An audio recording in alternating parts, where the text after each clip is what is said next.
झारखंड में इंडिया गठबंधन के अंतर्गत कांग्रेस ने जनता दरबार लगाना शुरू कर दिया है।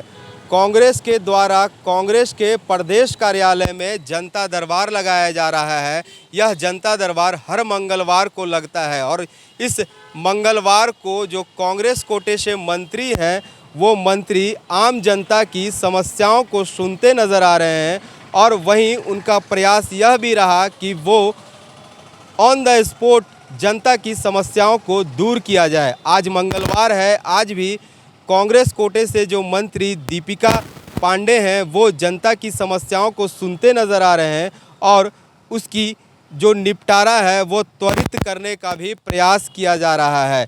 इसको लेकर बीजेपी ने कटाक्ष किया है, बीजेपी ने बड़ी बात कह दी है। लाभ होने वाला है। देखिए, जब प्रथम चरण में चारों मंत्रियों ने जनता दरबार लगाया था तो उनके विभाग से और अन्य विभागों की भी समस्याएं जनता ने रखी थी। जहां जहां उनका काम अटका हुआ था या रुका हुआ था किसी कारणवश या कर्मचारियों की लापरवाही या किसी अन्य कारणवश भी, तो उसका फ़ायदा उन लोगों को मिला था, जिसका नतीजा ये हुआ कि जब हम फिर से जनता दरबार लगा रहे हैं, हालांकि अब एक रेगुलर प्रोसेस रहेगा, फिर से जनता दरबार लगा रहे हैं तो लोगों की संख्या में बढ़ोतरी हुई है, लोगों के बीच में उत्साह है, उनका काम होता है। अगर जनता का काम नहीं होता तो शायद इस संख्या में कमी आती। लेकिन विगत दिनों जब स्वास्थ्य मंत्री डॉक्टर इरफान अंसारी, उसके पूर्व कृषि मंत्री श्रीमती शिल्पी नेहा तिर्की जी ने जनता दरबार लगाया दूसरे चरण में, तो काफ़ी संख्या में लोग आए।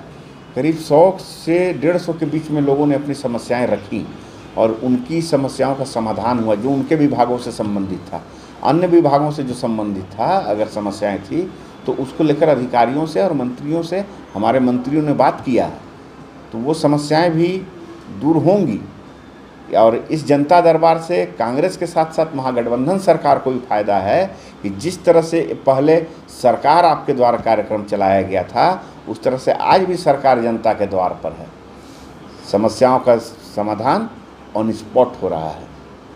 विपक्ष लगातार हमला करते नजर आ रही है कि झारखंड की जो सरकार है वो जनता दरबार लगा के केवल झारखंड की जनता का आईवास करने का काम कर रही है उससे, क्योंकि सरकारी अधिकारी जो भी हैं सब अभी सरकार के हैं, लेकिन फिर भी उसके बावजूद जनता को आज दर दर भटकना पड़ता है। नहीं, तो विपक्ष को पहले ये सोचना चाहिए कि अगर हम जनता दरबार लगा रहे हैं और जनता हमारे पास समस्याएं लेकर आ रही हैं, इसका मतलब कि जनता को हम पर भरोसा है और अधिकारी वही हैं जो उनके शासनकाल में थे।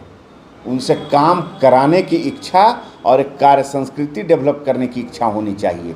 अगर कहीं परेशानी हो रही है जनता को तो हम इस बात को समझते हैं कि जनता को परेशानी अधिकारियों कर्मचारियों के चलते कहीं न कहीं प्रक्रियाओं के चलते हो रही है, तो हम उसका समाधान कर रहे हैं। जनता के पास अगर समस्या है तो उसका समाधान कर रहे हैं हम उससे भागते नहीं हैं। जिम्मेवारियों से यह महागठबंधन सरकार नहीं भागती है, जिम्मेवारियों को स्वीकार करती है। ये हमारी जिम्मेवारी है कि किसी भी जनता का काम किसी भी स्तर पर किसी भी कारण से न रुके। जो उनका हक है, जो उनका अधिकार है कि तय सीमा में उन्हें न्याय सम्मान के साथ मिले, वो मिलेगा और इसी की पहल हम कर रहे हैं। ये सब आईवास है। क्या हो रहा है जनता दरबार में? जनता दरबार में कौन मंत्री का बात सुन रहा है, कौन अधिकारी सुन रहा है? किसी के समस्या का समाधान हो रहा है क्या? एक बताइए ना। अरे अधिकारियों की स्थिति तो ये हो गई है, इतने निर्मम हो गए हैं, इतने अकर्मण्य हैं, इतने ढीठ हैं कि आप कल्पना नहीं कर सकते। मैं तो आ रहा हूँ अभी एक जगह से, 11 बजे सूचना दिया गया संबंधित अधिकारी को और कोई कार्रवाई नहीं हुई। मैं वहाँ पहुँचा और तुरंत मैंने नगर निगम को फ़ोन किया और फिर नगर निगम से गाड़ी में लगवा करके वहाँ 3 गाड़ी जो पाइप से पानी खींचता है मैं वहाँ लगवा के आ रहा हूँ। तो एक काम 11 बजे भी तो हो सकता था। मैं जब गया तो ठेवना भर पानी में, हॉस्टल में ठेवना भर पानी, सारे की किताब कॉपी बिछावन वगैरह सारा का सारा भीग गया। तो आप कल्पना कर सकते हैं, इससे बीमारी फैलने का डर है। ये बालिका छात्रावास है, पिछड़ी जातियों का छात्रावास है, लेकिन सरकार का कोई इस पर ध्यान नहीं है, उसके अधिकारी का ध्यान है। इसलिए मैंने कहा ना, इतने अक्रमीण और काहिल लोग हैं कि आप कल्पना नहीं कर सकते। सर, कांग्रेस लगातार कह रही है कि जो अधिकारी हैं वो भाजपा के शासनकाल में। अरे भैया, अधिकारी भाजपा का नहीं होता है, ये कांग्रेसी का कभी कभी इनके बुद्धि की बलिहारी है। अरे भैया, वो अधिकारी कोई भाजपा जेब में लेके आई थी क्या? सरकारी पदाधिकारी किसी दल का नहीं होता है। आईएएस है तो बिहार के समय आईएएस जो बना, तो मैं क्या कहूँगा, लालू जी के समय बना है। अरे भाई, लालू जी आईएएस बनाते हैं क्या? भाजपा आईएएस आईपीएस बनाती है क्या? भाजपा कोई पदाधिकारी तो बनाती नहीं है, वो सेलेक्ट होके आते हैं, चाहे यूपीएससी से आए चाहे जेपीएससी से आए, वो सेलेक्ट होके आते हैं। लेकिन डर नहीं है ना, सरकार का कोई डर नहीं है। वो देख रहे हैं कि ऊपर वाला धुन के नोट कमा रहा है, ये क्यों नहीं कमाएंगे भाई? ये कह रहे हैं कि मैं भी कमाऊँ। भाई, लालू जी के राज में क्या होता था? बिहार में जंगल राज था, और एक ही नारा था, तू लूटा हमहूँ लूटा, लूटे के आज़ादी का। यही आज़ादी आज झारखंड में हो गई।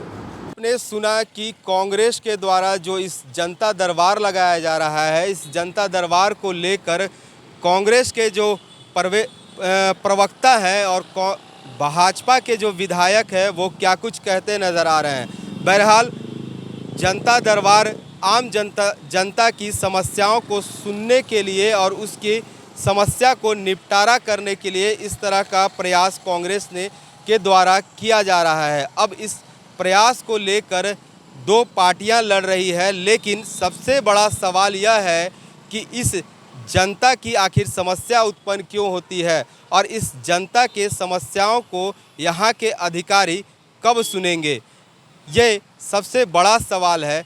अब देखने वाली बात यह होगी कि लगातार जो कांग्रेस के द्वारा यह जनता दरबार लगाया जा रहा है, इस जनता दरबार से आम जनता को कितना फ़ायदा पहुंचने वाला है।